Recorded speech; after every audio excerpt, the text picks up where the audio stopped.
कृष्ण मित्रों, कैसे हैं आप सब। आशा है आपने पिछले टेंसेस रिवाइज किए होंगे और काफ़ी सेंटेंसेस अब तक आप बना चुके होंगे और फिर धीरे धीरे हम इसमें और प्रोग्रेस करेंगे, इम्प्रूवमेंट करेंगे, जिससे कि आप और अच्छी तरह से इंग्लिश समझ भी सकें और बोल भी सकें। आज हम फ्यूचर परफेक्ट टेंस करेंगे। फ्यूचर परफेक्ट टेंस के हर तरह के वाक्य करके देखते हैं। जैसे ये फ्यूचर परफेक्ट टेंस होता क्या है?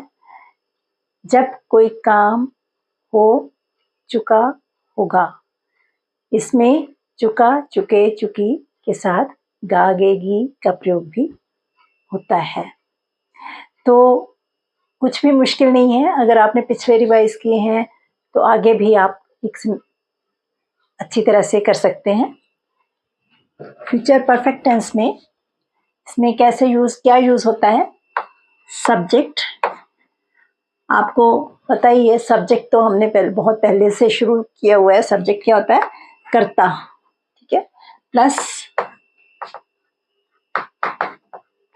विल हैव या शैल हैव, प्लस वर्ब की थर्ड फॉर्म, ठीक है। इसमें सब्जेक्ट के साथ विल हैव या शैल हैव लगता है और साथ में वर्ब की थर्ड फॉर्म का प्रयोग होता है। जैसे हैज हैव में थर्ड फॉर्म होती है, वैसे यहाँ पर थर्ड फॉर्म का प्रयोग होता है। जैसे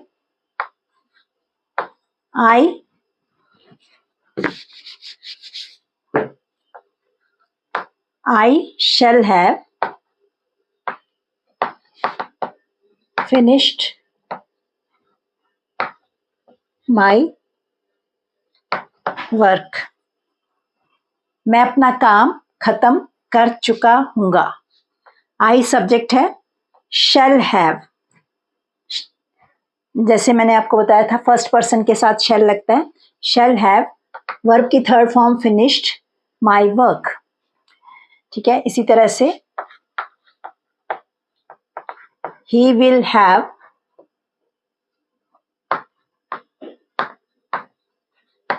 joined the college classes.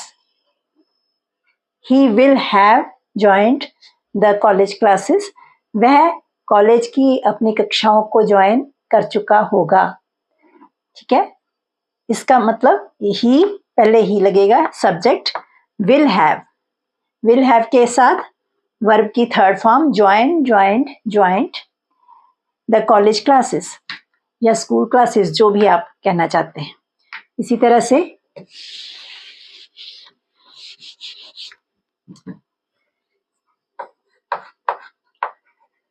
they will have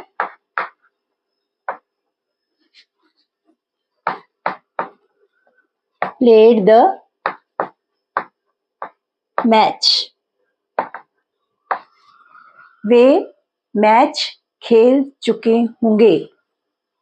कोई काम हो चुका होगा, उसके साथ ये ऐसे सेंटेंसेस बनाए जाते हैं। सब्जेक्ट दे, विल हैव, यहाँ कहीं भी विल, शैल, किसी के साथ हैज नहीं लगाना, हैव ही लगेगा। ही विल हैव वर्ब की थर्ड फॉर्म, आगे सेंटेंस कंप्लीट होगा फिर, ठीक है। इसी तरह से यू विल हैव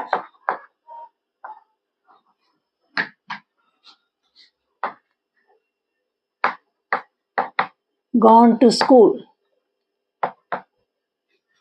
आप स्कूल जा चुके होंगे। यू के साथ विल लगता है और विल हैव जा चुके होंगे, वर्ब की third form gone, go, went, gone to school, ठीक है। अब नेगेटिव वाक्यों में क्या होगा? विल नॉट हैव, विल और शैल के बाद नॉट लगेगा, फिर हैव लगेगा। कहीं हैव नॉट पीछे नहीं लगाना, कहाँ लगाना है? इन दोनों के बीच में। You will not have gone to school, आप स्कूल नहीं जा चुके होंगे। I shall not have finished my work, मैंने अपना काम खत्म नहीं किया होगा। He will not have joined the college classes, उसने कॉलेज क्लासेस ज्वाइन नहीं की होंगी। सो इसमें सिंपल बात है, नॉट कहाँ लगाना है, विल या शैल के बाद। इससे आपको कोई भी फिर प्रॉब्लम नहीं आएगी। एक चीज याद रखेंगे तो बिल्कुल सेंटेंसेस परफेक्टली ठीक बनेंगे। इंट्रोगेटिव सेंटेंसेस में क्या होगा, विल या शैल सब्जेक्ट से बाहर आ जाएगा। जैसे I shall have finished my work, तो इसमें क्या होगा, shall I have finished my work, ठीक है।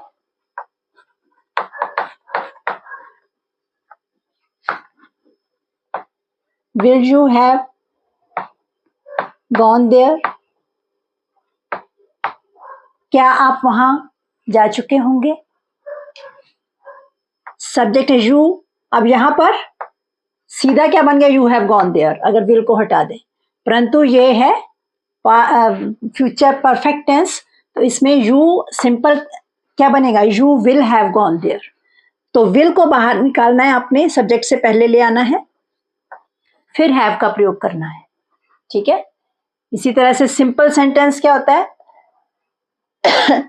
ही will have played the match,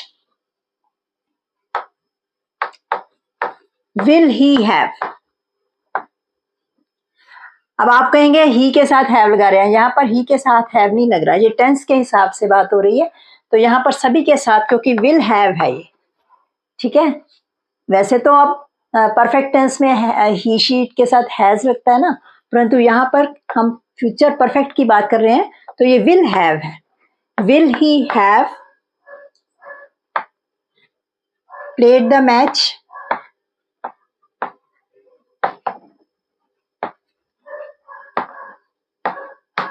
question mark.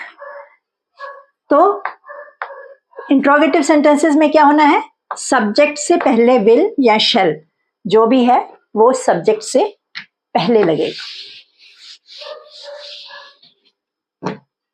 अब WH वाले सेंटेंसेस में क्या होगा, सिर्फ वाई, अब यहां पर अगर आगे लगा दें क्यों, why will you have gone there, आप वहां क्यों जा चुके होंगे, ठीक है। When will he have played the match, वो मैच कब खेल चुका होगा, ठीक है। आपने ये शब्द जो है सिंपल पहले इंट्रोगेटिव बनाना है और उसके बाहर आपने वाई या when, how will you have done this work,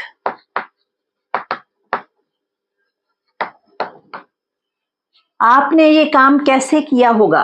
will you have done this work, क्या आप काम कर चुके होंगे। How will you have done this work, आप ये काम कैसे कर चुके होंगे, ठीक है। इस तरह से बोलना है। तो इसमें सिंपल है, आपने ये जो शब्द हैं ये बाहर लगा देने हैं, और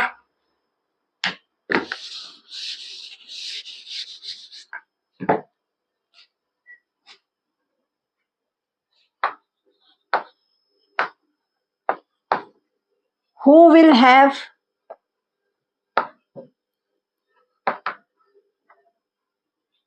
beaten him,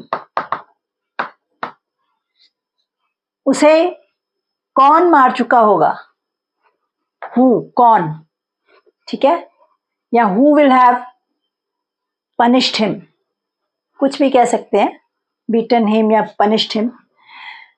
तो ये शब्द जो है आपने बाहर लगाने हैं।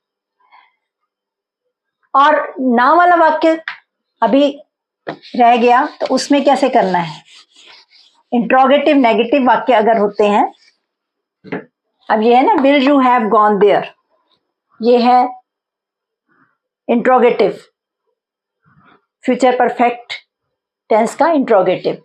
विल यू नॉट हैव, क्या आप वहां नहीं जा चुके होंगे, तो यहां पर will you not have gone there. Will he not have played the match, will you not have done your work. ठीक है, कहां पर लग रहा है नॉट, सब्जेक्ट के बाद, सब्जेक्ट के बाद नॉट का प्रयोग करना है। ये सिंपल जो इनको बोलते हैं इंट्रोगेटिव नेगेटिव, मैंने आपको पहले ही बताया ना। एक एफर्मेटिव सेंटेंसेस होते हैं सिंपल, फिर नेगेटिव ना वाले, इंट्रोगेटिव क्वेश्चन वाले, और इंट्रोगेटिव नेगेटिव जिसमें क्वेश्चन भी होता है और ना भी होती है। ये वो वाले क्वेश्चन जो हैं सेंटेंसेस हैं। ठीक है, तो इसी तरह से विल ही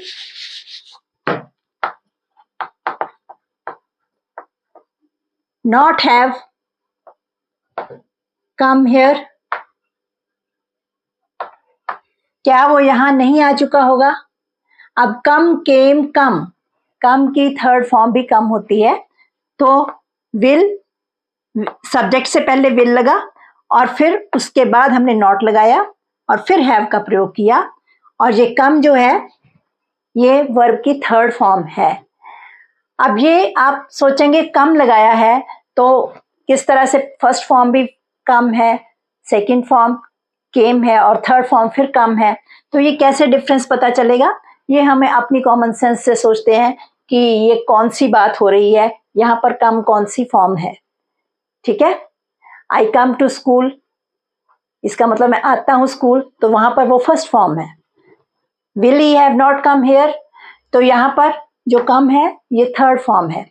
सेंटेंस के अकॉर्डिंगली हम देखते हैं कि कौन सी फॉर्म का प्रयोग किया गया है। अगर कोई आपसे पूछे तो वैसे तो कम लगा दिया आपने, ठीक है, उसी हिसाब से हम सेंटेंस के हिसाब से बात करते हैं। इसी तरह से आप कुछ सेंटेंसेस ऐसे भी होते हैं, जैसे मेरे वहां जाने से पहले गाड़ी जा चुकी होगी। ठीक है, इस तरह से भी सेंटेंसेस होते हैं, जैसे the train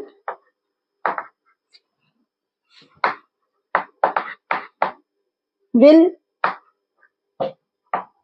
have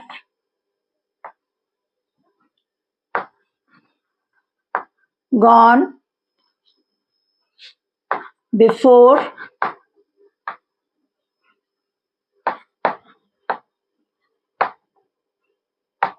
they come। अब यहां पर उनके आने से पहले गाड़ी जा चुकी होगी। The train will have gone before, यहां पर बिफोर दे कम, यहां पर प्रेजेंट इंडेफिनिट का प्रयोग किया। ठीक है, the train will have gone, ये कौन सा टेंस है, फ्यूचर परफेक्ट टेंस। इसके साथ हमने कौन सा टेंस प्रयोग किया, प्रेजेंट इंडेफिनिट, जब दो सेंटेंसेस को जोड़ा जाता है। इसी तरह से कुछ और सेंटेंसेस देखते हैं।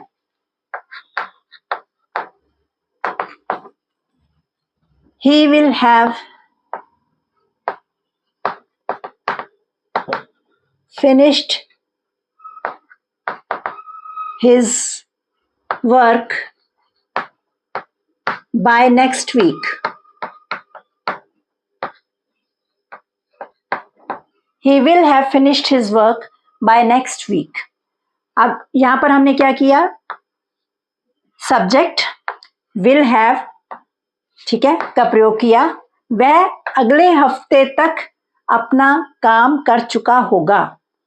वर्ब की थर्ड फॉर्म लगाई, his work, finished his work by, by का मतलब तक, बाय नेक्स्ट वीक। नेक्स्ट क्या होता है, अगला हफ्ता, नेक्स्ट होता है अगला, वीक, वीक क्या होता है, हफ्ता।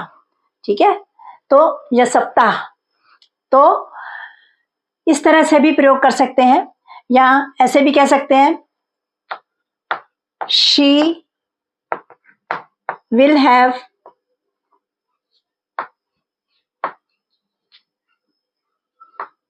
gone there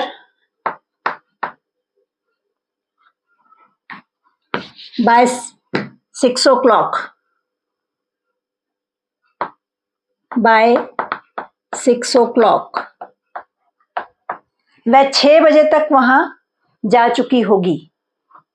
यहां समय बताया है कि 6 बजे तक, तो यहां पर भी साथ में बाय का प्रयोग किया, बी वाई बाय, तो उसके साथ हमने समय बता दिया, bye next week, bye 6 o'clock, इस तरह से हमने समय बताने के लिए भी प्रयोग किया। शी विल हैव, वो जा चुकी, शी विल हैव गॉन, वो जा चुकी होगी, देयर, वहां, बाय 6 o'clock, 6 बजे तक वहां जा चुकी होगी। इस तरह से ये सेंटेंसेस कर सकते हैं।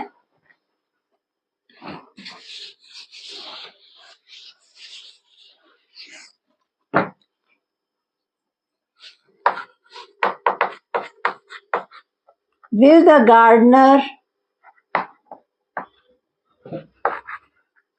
have plucked the flowers? क्या माली फूल तोड़ चुका होगा? ठीक है, ये सिंपल सेंटेंस, क्वेश्चन वाला सेंटेंस है, और इसमें इसको हम किस तरह से घुमा सकते हैं? Will the gardener not have plucked the flowers? फूल नहीं तोड़ चुका होगा, ठीक है। और इसी तरह से सिंपल क्या बनेगा? द गार्डनर, सिंपल क्या बनेगा? The gardener will have plucked the flowers. माली फूल तोड़ चुका होगा, ये सिंपल है, ठीक है। और अगर हमने इसको वाई के साथ करना है, why will the gardener have plucked the flowers? माली फूल क्यों तोड़ चुका होगा, ठीक है। How will the gardener have plucked the flowers? माली फूल कैसे तोड़ चुका होगा, किस तरीके से तोड़ चुका होगा, ठीक है। इसी तरह से कोई भी आप शब्द लगा दें। When will the gardener have plucked the flowers? माली फूल कब तोड़ चुका होगा? एक सेंटेंस को हमने कई तरह से करके देखा, और नेगेटिव क्या बनेगा? The gardener will not have plucked the flowers. माली फूल नहीं तोड़ चुका होगा। इसी तरह से आपने कोशिश करनी है, कई तरह के जो सेंटेंसेस हैं बनाने की कोशिश करनी है, और फिर उनको, मैंने आपको पहले ही बताया था कि आपको पहले सोचना पड़ता है किसी लैंग्वेज को सीखने के लिए, ठीक है। Thinking, writing, reading and speaking, and then ultimately improving yourself.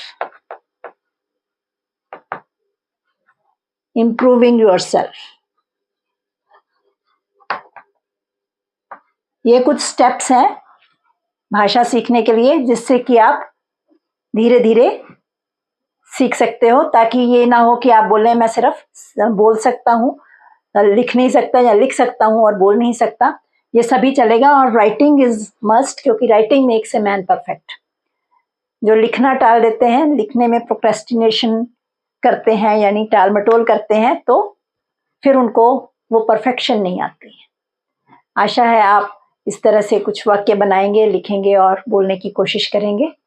आज के लिए इतना ही, धन्यवाद। Stay blessed.